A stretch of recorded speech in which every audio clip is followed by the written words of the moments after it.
Muito bem, pessoal.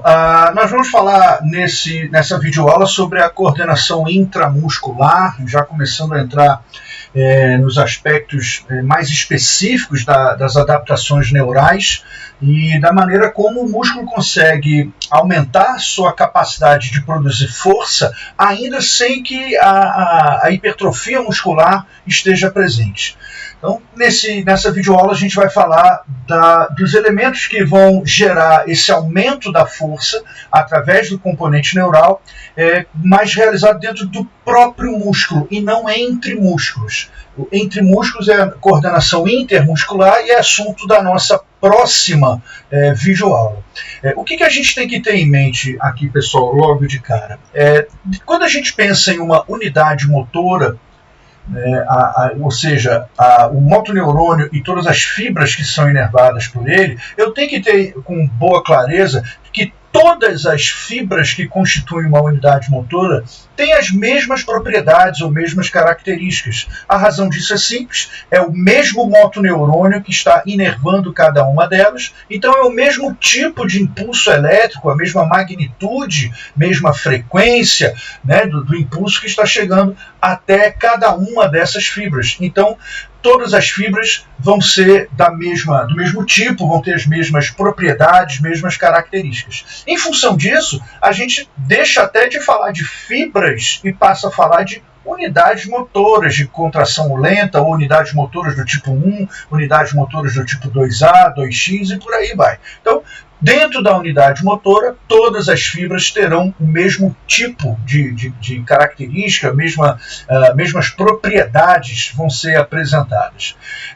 Como a gente viu também previamente, de modo diferente de como está sendo exposto nesse momento agora, nós temos aqui uma representação didática apenas de 3 unidades motoras.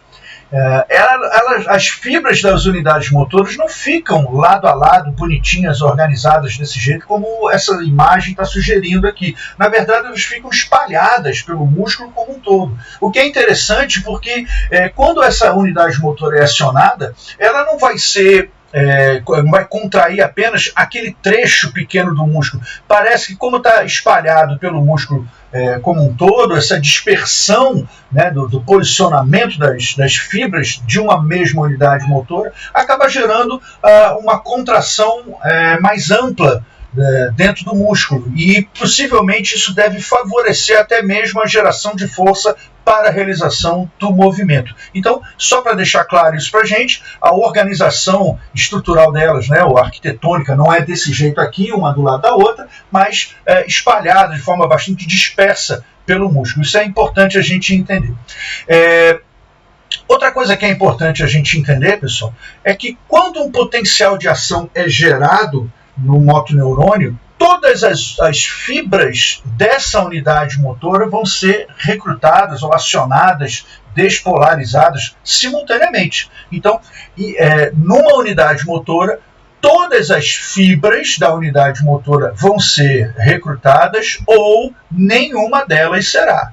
A isso a gente chama da lei do tudo ou nada das unidades motoras. E é importante frisar que ela é referente à unidade motora e não ao músculo como um todo. E como a gente já pode perceber aqui, essas 2 unidades motoras foram despolarizadas, foram recrutadas para a realização daquela tarefa motora, mas essa outra unidade motora não, ela continua numa situação de repouso. Então, para uma tarefa motora qualquer, eu não vou utilizar todas as unidades motoras do músculo simultaneamente. Eu vou utilizar algumas delas. Importante saber, mesmo que eu esteja exercendo níveis máximos de força, eu não vou conseguir voluntariamente recrutar todas as unidades motoras. Tá? Isso só é possível através de uma eletroestimulação conjunta à contração voluntária. Sem isso eu não consigo gerar esse recrutamento por completo das unidades motoras. Pessoal, qual a importância desse recrutamento seletivo então? Algumas unidades motoras vão ser recrutadas e outras não. A importância disso se dá pelo melhor controle do nível de força que eu quero gerar. Então, se eu não tivesse como selecionar unidades motoras, se quando o músculo se contraísse, todas as unidades motoras fossem contraídas, eu não teria uma condição tão adequada, tão precisa para poder graduar o nível de força que eu quero executar. Então eu teria uma contração de todas elas simultaneamente, a minha força sempre seria extremamente alta. E nem sempre é o que eu preciso. Às vezes a tarefa é mais simples, a demanda pela força produzida não é tão alta, logo eu tenho condições de gerar níveis de força satisfatórios que atendam àquela demanda. Por isso, eu consigo, então, selecionar. É importante que a gente relembre, num momento como esse também, a importância daqueles tecidos conjuntivos que nós vimos numa outra aula, o endomísio, que envolvia uma fibra, o perimísio, que envolvia um conjunto de fibras, né, um feixe ou fascículo, e o epimísio, que envolvia o músculo como um todo, e que atuam como isolantes do sinal elétrico, desse impulso elétrico que chega através do motoneurônio. Dessa maneira, sempre o impulso elétrico que vai acionar a unidade motora ou a fibra dentro da unidade motora nunca será transmitido de fibra para a fibra, mas somente de motoneurônio para a sua fibra. Então, esse conjunto de coisas nos permite gerar uma melhor graduação do nível de força a ser gerado. O que vai acontecendo ao longo do treinamento, né, e que vai me gerando o aumento da minha capacidade de produzir força? Muito bem. A gente tem aqui uma representação esquemática aqui é um músculo, né, e dentro do músculo as bolinhas menores aqui representam as suas unidades motoras, as bolinhas brancas representam unidades motoras em repouso e as bolinhas pretas estão representando as unidades motoras ativas, ou seja, aquelas que foram recrutadas estão nesse momento contraídas, foram despolarizadas e as pontes cruzadas estão acontecendo. O que acontece quando eu estou no meu início do treinamento e depois, quando tenho já algumas semanas de treino, por que a minha força consegue aumentar? Veja que, né, o halterzinho aumentou de tamanho, representando para a gente que houve um aumento da minha capacidade de produzir força. Por que isso aconteceu? Veja a quantidade de bolinhas pretas que estão sendo, né, estão presentes nesse músculo nesse momento. Significa que eu tenho apenas algumas unidades motoras sendo recrutadas. Para realizar a mesma tarefa agora, eu tenho muito mais unidades motoras sendo acionadas nesse momento. Isso significa dizer que eu tenho mais pontes cruzadas acontecendo. Logo, eu estou gerando um nível de força mais elevado do que eu tinha antes. O que aconteceu? Eu tive um aumento do recrutamento das unidades motoras. Vamos fazer uma brincadeira bem simples aqui. Imagina que tem um carro na sua frente, né, seu próprio carro ou de alguém conhecido, e você precisa empurrar esse carro, né, porque a bateria dele pifou e vocês vão precisar empurrar o carro para tentar fazer o motor pegar no tranco, né, é a expressão que se usa popularmente. Então, alguém vai ficar lá no volante comandando as ações dentro do carro e alguém vai ter que empurrar esse automóvel. Se é um carro muito pesado, né, você sozinho não vai ter condições de empurrar isso da melhor forma possível e gerar velocidade suficiente para que o motor consiga pegar. Então você vai precisar chamar mais pessoas para ajudar você a empurrar esse carro e a partir disso gerar a velocidade que você necessita. É exatamente a mesma coisa que está acontecendo aqui. É como se a tarefa motora demandasse uma maior nível de força ser gerado, você agora conseguiu recrutar mais unidades motoras, ou seja, você tem mais gente para empurrar o carro, logo você tem um nível de força aumentado para poder gerar. Mas não é só isso, pessoal. Dentro dessa mesma situação, não adianta você pensar em, de repente, chamar a turma do 5º ano lá do CODAP ou de uma escolinha qualquer para poder ajudar você. Provavelmente esse pessoal não vai conseguir gerar os níveis de força que você precisa. Eles não vão ajudar. Talvez até eles se lesionem. É melhor não participar disso daí. Então o que vai acontecer? Não é só eu recrutar mais unidades motoras, eu preciso também selecionar adequadamente que unidades motoras devem participar dessa minha tarefa. O que acontece? As unidades motoras apresentam o chamado limiar de recrutamento, ou limiar de excitação ou excitabilidade diferente. O que é esse limiar de recrutamento?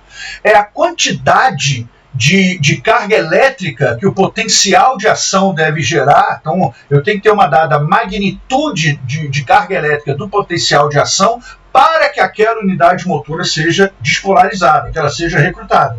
Então, enquanto eu não consigo atingir aquele limiar, aquela quantidade de carga elétrica pelo potencial de ação, eu não consigo fazer com que aquela unidade motora participe da contração. Ela continua no estado de repouso.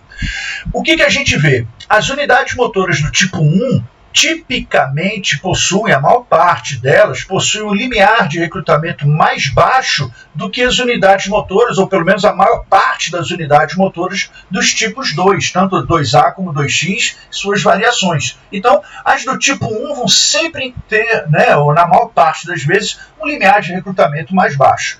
Qual é o interesse disso para a gente? Quando eu tenho um limiar mais baixo, significa dizer que mais facilmente eu consigo recrutar aquela unidade motora. Quando a gente foi conversar sobre os tipos de motoneurônio e tipos de fibra, nós vimos que os motoneurônios do tipo alfa 1, que são os que vão inervar as fibras do tipo 1, são motoneurônios mais facilmente excitáveis, porque o limiar de excitação dele é mais baixo. Então, as fibras apresentam um limiar de recrutamento menor, as unidades motoras têm um limiar de recrutamento menor. Significa dizer que, mais rapidamente, com uma menor magnitude do potencial de ação, eu já consigo recrutar essas fibras para poder ajudar na minha tarefa motora. O problema, como a gente já conhece, é que a produção de força dessas unidades motoras é mais baixa. Se eu preciso de níveis mais altos de força, eu vou precisar contar com aquelas unidades motoras que me geram mais força. E só que essas apresentam um limiar de excitação mais alto. Eu levo mais tempo até conseguir recrutar essas unidades motoras. Eu tenho que gerar um potencial de ação bem mais alto para poder gerar o recrutamento dessas unidades motoras. O que acontece daí para frente? Como as unidades motoras do tipo 1 têm um limiar de excitação mais baixo, elas normalmente vão ser recrutadas primeiro. Isso é algo que foi chamado de princípio do tamanho dos motoneurônios, que foi algo estudado por um brilhante pesquisador chamado Elwood Henneman, que alguns chamam, inclusive, esse princípio de lei de Henneman, em homenagem ao pesquisador, que demonstrou que as unidades motoras de contração lenta, ou seja, as do tipo 1, são recrutadas antes das unidades motoras de contração rápida. As do tipo 2A vão ser recrutadas ainda antes das do tipo 2X. Essa é a sequência que a gente espera encontrar de recrutamento. Mas, obviamente, existem algumas possíveis exceções. Uma delas é o chamado engrama motor, estabelecimento de um engrama motor, que é uma memória motora inconsciente ou involuntária. Quando você gera uma repetição de um determinado movimento, determinado gesto, isso nas atividades esportivas isso é muito comum acontecer, mas não se restringe ao meio esportivo, isso inclusive para atividades laborais, para atividades do cotidiano, também isso aí é observado. A especificidade do movimento gera possivelmente um padrão de recrutamento específico para aquele tipo de movimento. Como é que isso vai funcionar, pessoal? Qual é a lógica para a gente entender como é que isso funciona? Imagina que você recebeu uma proposta de emprego ou de estágio, e quando você foi ver o endereço da empresa, você descobriu que você não fazia a menor ideia onde ficava aquele lugar. Você nunca tinha ido, você não fazia ideia de como que chegava lá. E aí no primeiro dia do trabalho, do estágio, você acabou errando o caminho várias vezes até conseguir chegar por lá, você teve dificuldades, se perdeu no meio do caminho, pegou condução errada, teve que saltar em outro lugar, pediu informação várias vezes, mas no fim das contas, com muito custo, cansaço e um tempo demorado demais, você conseguiu chegar lá no lugar. No dia seguinte, quando você foi voltar, algumas coisas você lembrava, não todas. Você ainda errou o caminho, ainda levou tempo demais, às vezes gastou dinheiro demais aí de ônibus, de táxi, ou de combustível do automóvel, da moto, o que seja. Você ainda não foi uma viagem perfeita até chegar lá, mas algumas partes do caminho você já foi lembrando, já foi começando a ficar mais fácil. Até que depois de um tempo, o caminho se tornou rotineiro para você. Você não tinha mais dúvida de como chegar naquele lugar mágico, de até, sem prestar muita atenção, distraidamente, você acabava chegando. O que acontece nisso aí? Na atividade neuromuscular é exatamente a mesma coisa. Quando a gente não conhece ainda o determinado movimento que vai ser feito, então, as primeiras vezes que você começa a aprender um determinado movimento, o seu sistema nervoso ainda não sabe quais são as unidades motoras que precisam ser recrutadas para realizar corretamente aquele movimento. E produzindo os níveis satisfatórios de força, e vamos sempre lembrar, de modo que seja econômico. Ele não sabe como fazer isso ainda. Então é como se ele fosse experimentando. Ele vai recrutando unidades motoras, né, quaisquer, para tentar verificar de que maneira, qual dessas vai ser a ideal, ou vai ser a suficiente para poder gerar aquele movimento. Isso acaba gerando, obviamente, um gasto de energia além da conta, né? Então você não vai ser tão econômico nesse início do aprendizado do movimento, vai errar muito, né? Mas com o tempo vai ficando cada vez mais fácil. O seu organismo vai entendendo quais são as unidades motoras que eu preciso e qual possivelmente é o padrão de recrutamento, qual é a ordem de recrutamento que eu preciso gerar para realizar aquele movimento especificamente. A partir do momento que você estabeleceu esse conhecimento, você estabeleceu aqui o engrama motor. Daí para frente, você consegue fazer as coisas sem parar para pensar, você simplesmente executa. Parece que é um movimento automatizado. Isso é muito comum no esporte, né? Quando você vê, por exemplo, jogadores de basquete que conseguem fazer o arremesso, às vezes com os olhos vendados, e eles conseguem fazer o arremesso e fazem a cesta, né, porque o organismo já entende como que o movimento deve acontecer, quais são as unidades motoras, quanto de força, qual a velocidade angular em cada uma das articulações, já tem a noção toda do que ele precisa ser feito, e por conta disso ele consegue repetir o movimento. Se você duvida, você pode fazer um experimento nessas condições em que eu vou apresentar. Se você dirige, você pode fazer a seguinte experiência: você sozinho dentro do carro, com cinto de segurança, capacete, né? É importante, né, o que você use o capacete nesse momento. Leve o carro para um lugar aberto, bem descampado, sem que tenha pessoas, postes, animais, árvores, não tem nada, muro, um lugar bem aberto, e aí você vai fazer a seguinte experiência: você começa a dirigir o carro. Saia com o carro a 20 km por hora, não mais do que isso. E aí você vai acelerando, e de repente então você freia o carro, mas você vai frear com o pé esquerdo, não com o tradicional pé direito. Para quem não dirige, vamos entender o que está acontecendo. Quando você dirige o carro, nós temos normalmente, né, tirando os carros automáticos, né, que mudam um pouquinho, mas os carros com câmbio manual tradicional vão apresentar 3 pedais: acelerador e freio, que são acionados pelo seu pé direito, e a embreagem, que você precisa pisar sempre e apenas com o pé esquerdo para poder fazer as mudanças de marcha. Quando você pisa com o pé direito, acelerador e freio, você não pisa necessariamente até o final, você pode ir graduando quanto de movimento, quanto de força vai ser aplicado para você gerar aquele movimento. Mas ao pisar com o pé esquerdo a embreagem, você sempre pisa até o fim.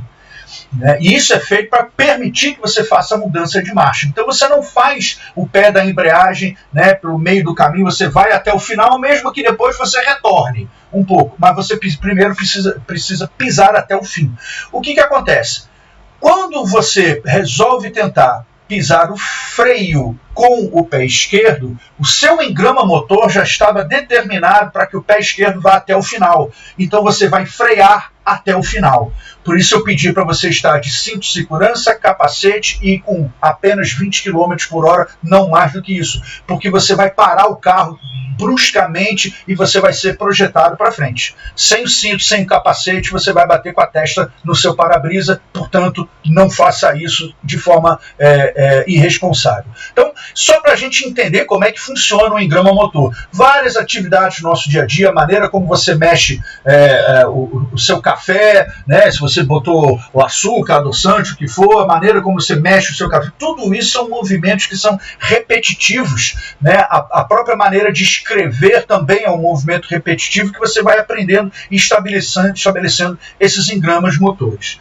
Pessoal, além do engrama motor, Existem também outras possíveis exceções à lei de Henneman, que são os movimentos realizados em alta velocidade e os movimentos que geram potência muscular elevada. Potência muscular é a força vezes a velocidade. Quando eu falo de potência muscular elevada, eu estou falando de cargas elevadas e com velocidade de movimento também elevada, para poder gerar a mais alta potência muscular possível. O que acontece? Principalmente quando esses movimentos são decorrentes de treinamento repetitivo, então são padrões de movimento altamente treinados, repetidos, a tendência é que esse padrão de recrutamento de unidade motora do tipo 1 para depois 2A e depois 2B não aconteça desse jeito. Como é que seria o padrão convencional do recrutamento? Se a unidade motora do tipo 1 resolve minha vida, está encerrado o assunto. Eu primeiro vou recrutar a unidade do tipo 1, se ela já conseguiu gerar um nível de força satisfatório para realizar aquela tarefa, eu não preciso das unidades motoras que geram mais força.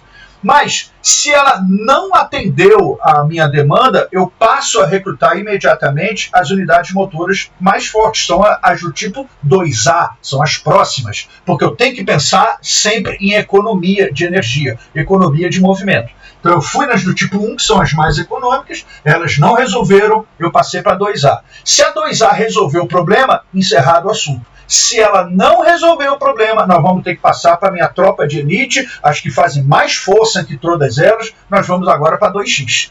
Então, sempre seguindo esse padrão de recrutamento. Mas, conforme os movimentos vão sendo treinados ou realizados em alta velocidade ou alta potência, pode acontecer desse padrão de recrutamento ser alterado. No entanto, estudos mais recentes começaram a questionar essa questão dessa alteração do padrão de recrutamento, da sequência do recrutamento, né? Por isso aqui foi colocado como possíveis exceções à lei de Henneman, e não afirmamos aqui que são exceções de fato, porque alguns estudos mais recentes começaram a sugerir que, na verdade, o padrão de recrutamento continua o mesmo. Mas uma adaptação neural interessante que acontece é a redução do limiar de excitação, o limiar de recrutamento das unidades motoras do tipo 1, fazendo com que mais rapidamente elas sejam acionadas e, já que se entende que elas não resolveram o problema, mais rapidamente ainda as unidades mais fortes vão acabar sendo recrutadas. Então isso salva, economiza um pouco de energia e para permitir o recrutamento das unidades motoras mais fortes. Mas o padrão de recrutamento, segundo alguns estudos recentes, não teria sido alterado. Então, por isso, possíveis exceções à lei de Henneman. Outra questão que é também bastante interessante a gente conhecer é que eu também posso gerar, não apenas na questão da unidade motora, mas a fibra propriamente pode me gerar um aumento importante da minha produção de força. Como é que isso pode acontecer? É pelo aumento, obviamente, nós estamos falando ainda de adaptação neural, então os neurônios continuam tendo um papel importante, mas é por conta do aumento da frequência de estimulação. Então, qual é a situação? Não é pelo fato de eu ter aumentado o número de unidades motoras, agora a gente está vendo o seguinte, aquela mesma unidade motora consegue produzir mais força agora do que antes, mesmo sem aumentar o tamanho ou o conteúdo de miofibrilas e pontes cruzadas, eu simplesmente consigo gerar aumento da força pelo aumento da frequência de estimulação. Ou seja, o drive neural passou a ser mais frequente. Eu gerei mais estímulos por unidade de tempo. Como é que funciona isso daí?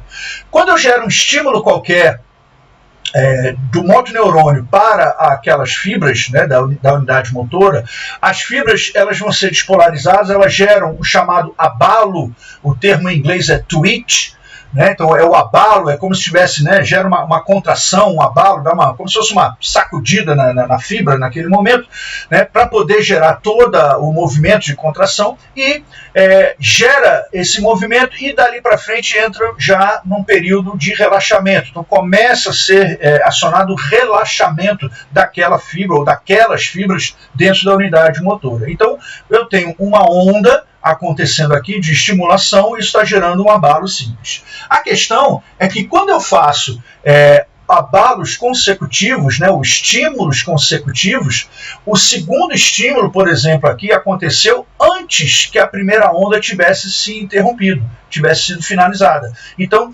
enquanto o músculo começava, ou aquela fibra, melhor dizendo, né, as fibras daquela unidade motora ainda estavam relaxando, já chegou uma nova onda de despolarização. E a partir disso, essa nova frequência gerou novamente a contração muscular. Quando ela ia começar a relaxar, veio nova onda de despolarização, outro impulso elétrico chegando na placa motora terminal, e com isso eu continuo gerando a produção de força. Por que vai aumentando o pico dessas curvas, dessas ondas, vai aumentando o tempo todo? Porque elas estão sempre iniciando de um patamar mais alto, elas não estão iniciando lá de baixo. Elas já estavam iniciando já com algum grau de força ainda sendo realizado, elas já estão gerando uma nova onda de despolarização. Quando eu aumento bastante, então, a frequência de estimulação, vou fazendo ondas sucessivas, eu gero essa somação de ondas até que eu consiga criar o que é chamado de tétano, né, ou a contração tetânica, que é a contração voluntária máxima que a gente consegue realizar. Então é a contração mais forte de todas. Vamos recapitular o que aconteceu aqui. Isso é dentro da unidade motora, cada fibra na sua unidade motora. Não é um aumento do recrutamento de unidade motora. A gente já viu isso, que isso acontece também nesse período, mas agora eu estou falando do aumento da frequência de estimulação. Então, uma frequência de estimulação mais alta vai gerando essa somação de ondas de estimulação, fazendo com que a contração seja cada vez mais forte, até que a frequência seja tão elevada que a minha contração se torna a mais forte de todas, que é chamada, né, como contração tetânica. A penúltima coisa que a gente tem para ver nessa referente à contração, à coordenação intramuscular, é com relação à sincronização das unidades motoras. Antes de eu mostrar isso daí que está na tela, vamos imaginar a seguinte situação. Lembra daquele carro, mais uma vez, pesado, aquela história toda, você precisou recrutar mais gente para poder ajudar, depois você entendeu que tinha que não apenas ter mais gente, mas você tinha que selecionar quais pessoas seriam as mais interessantes para você poder fazer aquela tarefa acontecer, e agora vem uma nova situação. Será que adianta, se cada uma das pessoas empurrar o carro, colocar sua força para poder empurrar o carro em um instante diferente, ou é melhor que todas estejam gerando força simultaneamente, ao mesmo tempo? Como se alguém desse um comando, 1, 2, 3 e vai, e aí todo mundo empurra junto. O que se tinha de ideia até recentemente é que essa situação geraria um aumento da capacidade de produzir força. Né? De que maneira? A nossa esquerda aqui, né, é uma imagem meio estranha aqui, esse tubo dessa cor verde, sei lá qual é a cor que é esse negócio, está representando aqui um motoneurônio. As bolas vermelhas que estão subindo representam o impulso elétrico chegando até a fibra muscular, ou o conjunto de fibras dentro daquela unidade motora. Então nós temos aqui 3 unidades motoras diferentes, aqui outras 3 unidades motoras. Aqui essas unidades motoras estão agindo de forma desincronizada, ou seja, cada uma delas está fazendo seu disparo do impulso elétrico em um momento diferente, então a gente não consegue ter que todas elas sejam acionadas ao mesmo tempo. Olha o que acontece quando eu tenho as unidades motoras sincronizadas. Os estímulos chegam simultaneamente e as fibras conseguem ser acionadas no mesmo momento. Teoricamente, isso aqui teria condições de gerar um aumento da força, por essa razão que a gente explicou ainda há pouco. No entanto, estudos mais recentes contradizem essa versão. E aí, um trabalho bastante interessante, publicado já em 2015, não é nem tão recente assim, né, 2 pesquisadores italianos mostraram para a gente o seguinte: a visão clássica que explicava a teoria da sincronização das unidades motoras sempre considerou, né, que havia um impulso, explicava essa visão clássica a partir de um impulso comum que chegava para um par de motoneurônios. Então o estudo, né, que sempre era feito era utilizando a ideia de um par de motoneurônios para poder estimular as suas unidades motoras. Então esse impulso comum era o mesmo, obviamente, chegando até as duas unidades motoras, até os dois motoneurônios, né? Para a gente entender a representação gráfica, nós temos aqui, né, um motoneurônio ou alguma representação do sistema nervoso, chegando aqui o drive neural, que são esses risquinhos que estão aqui, que vão se repetir nas outras partes dessa imagem. O drive neural, observem que é o mesmo tipo de estimulação que está chegando tanto aqui como aqui. Então, os dois motoneurônios recebendo pelas suas sinapses, mesmo tipo de estimulação. No entanto, esses motoneurônios também recebem outros tipos de sinapses, impulsos independentes desse impulso central, né, que vão gerar também algum controle diferenciado da gradação da força. Porque esses impulsos, eles podem, como a gente já viu, eles podem ser tanto excitatórios como inibitórios. E a partir disso, o conjunto de estímulos, tanto excitatórios como inibitórios, vão acabar gerando o nosso saldo de estimulação para saber se, no fim das contas, o meu drive neural gerado a partir deste motoneurônio para o músculo vai ser maior ou vai ser menor. Então, o que aconteceu aqui? O drive neural, que está sendo aqui mais uma vez representado, ele parece ser diferente entre uma unidade motora e outra. E quando se fez a análise matemática disso, mostrou-se que a correlação era baixa entre os dois tipos de drive neural. O que estava faltando explicar e entender por que a sincronização não era tão evidente ou eficaz para poder aumentar a força muscular? A visão ampliada que esses autores propuseram mostrou novamente um impulso comum chegando até os motoneurônios, mas ao invés de trabalhar com apenas um par de motoneurônios, eles agora consideraram um conjunto, um pool de motoneurônios, não apenas um par, vários motoneurônios simultaneamente, porque provavelmente como o músculo vai trabalhar durante uma contração qualquer. Então, esse impulso comum chega até esses motoneurônios e, mais uma vez, cada motoneurônio tem suas sinapses acontecendo, gerando impulsos independentes, tanto excitatórios como inibitórios, e a partir disso, os drives neurais gerados aqui também serão diferentes para cada um. No entanto, o que eles perceberam foi que o modelo matemático criado para tentar explicar isso aqui mostrou uma correlação mais alta, relativamente alta, dizendo que não havia diferença na produção de força pelo fato de eu ter drives neurais diferentes entre eles aqui. No entanto, o que foi o fator mais importante para poder mostrar a força era justamente o impulso comum que eles recebiam. Então, a partir do momento que esse impulso comum está sendo gerado de igual forma para todos os motoneurônios, não fazia diferença se os motoneurônios, no fim das contas, apresentavam drives neurais diferentes e, com isso, desincronização do recrutamento dessas unidades motoras.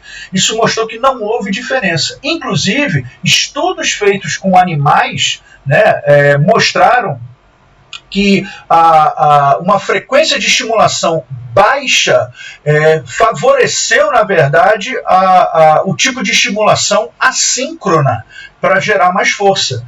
E quando se utilizou uma frequência de estimulação elétrica mais alta, né, altos níveis de frequência de estimulação, não houve diferença na produção de força entre fibras, né, unidades motoras síncronas e assíncronas. Não houve diferença com relação a isso. Então, isso deu a entender para a gente que a sincronização das unidades motoras, diferentemente do que se acreditava até então, não é responsável por determinar, em alguma medida, a magnitude da minha capacidade de produzir força. Ela está longe disso. No entanto, ainda assim existe algo que é importante a gente saber. Essa sincronização, que acontece de qualquer maneira, via treinamento, ela pode favorecer a minha chamada taxa de desenvolvimento da força. O que é isso? É a minha capacidade de gerar força rapidamente. Existem algumas situações esportivas clássicas em que isso vai ser necessário, como por exemplo numa luta de boxe, na hora que um dos atletas vai desferir um golpe sobre o oponente, ele vai precisar gerar a maior potência muscular possível. E ele precisa que a geração de força seja mais rápida possível. Se ele demora demais produzindo essa força, não importa que ele consiga atingir níveis extremamente altos de força. Se ele não conseguiu produzir força rapidamente, ele não vai conseguir efetuar o golpe que ele precisa dentro da sua modalidade. O seu desempenho não vai ser tão bom. A mesma coisa vai acontecer com, por exemplo, um jogador de voleibol que vai fazer um ataque, né, a famosa cortada na bola. Ele também precisa fazer um movimento rápido para poder, o mais rapidamente possível, golpear a bola em direção à quadra adversária. Em ambas as situações, o tempo de contato entre a mão do boxeador ou do jogador de vôlei com o corpo do adversário ou com a bola tem um período muito curto. Então, o tempo de contato é muito rápido, são apenas uma pequena fração de segundos, na verdade. Então, se eu vou ter um tempo tão curto de contato para poder transferir essa potência muscular toda, eu preciso tentar gerar o máximo da potência. Máximo, para eu poder transferir também o máximo possível. Né? Então, se eu não consigo gerar força rápida de modo adequado, mesmo que eu tenha níveis altíssimos de força máxima, o meu desempenho não vai ser ideal. Isso não se reflete apenas no meio esportivo. Se você for pensar num idoso que quer se levantar de uma cadeira, levantar do sofá, a mesma coisa vai acontecer. Se ele tem uma taxa de desenvolvimento da força boa, muito boa, elevada, significa dizer que ele consegue produzir força rapidamente. A função dele, né, essa tarefa de levantar do chão, levantar de uma cadeira, de um sofá, e tal, se torna mais fácil. É mais rápido ele conseguir executar esse tipo de movimento. Isso é muito importante para várias funções do dia a dia. Muito bem, pessoal. Para encerrar o nosso assunto de hoje aqui, dessa videoaula, a gente só falta falar de algo rápido aqui, que é a inibição neuromuscular, que de certo modo a gente já conhece. A inibição neuromuscular é referente à atividade de proteção, mecanismo de proteção a possíveis lesões, que é gerado pelos próprios receptores do músculo, em especial o órgão tendinoso de Golgi, que a gente já conheceu, que é acionado quando níveis de força excessivos são produzidos, e em função disso ele gera, através das suas fibras nervosas aferentes do tipo 1B, ele gera um comando até a medula espinhal, que vai gerar o acionamento de um interneurônio inibitório e que vai, então, por ser inibitório, gerar um estímulo inibitório ao motoneurônio alfa, que inervava aquele mesmo músculo. O que acontece daí para frente, então? O músculo perde o poder de contração. Né? Então, ou ele vai entrar no estado de relaxamento, ou ele vai fazer simplesmente com que haja uma diminuição da força e da potência muscular gerada naquele movimento. O que a gente espera que aconteça com o passar do tempo? Já que a ação do órgão tendinoso de Golgi, nesse momento, está se opondo à minha produção de força, eu estou limitando, é como se eu estivesse colocando um freio no meu movimento. A partir disso, então, com o treinamento, o sistema nervoso começa a entender que esse movimento é possível de ser realizado, que você é capaz de realizar aquele movimento sem causar lesões ou qualquer outro tipo de situação. O órgão tendinoso de Golgi vai tendo sua atividade diminuída, e a partir disso a gente passa a ter uma inibição, né, dessa limitação da força, fazendo com que eu consiga produzir ainda mais força. Então a inibição neuromuscular não é para inibir o músculo, mas é para inibir o mecanismo de inibição do músculo. Né? A partir disso eu consigo gerar níveis de força mais altos.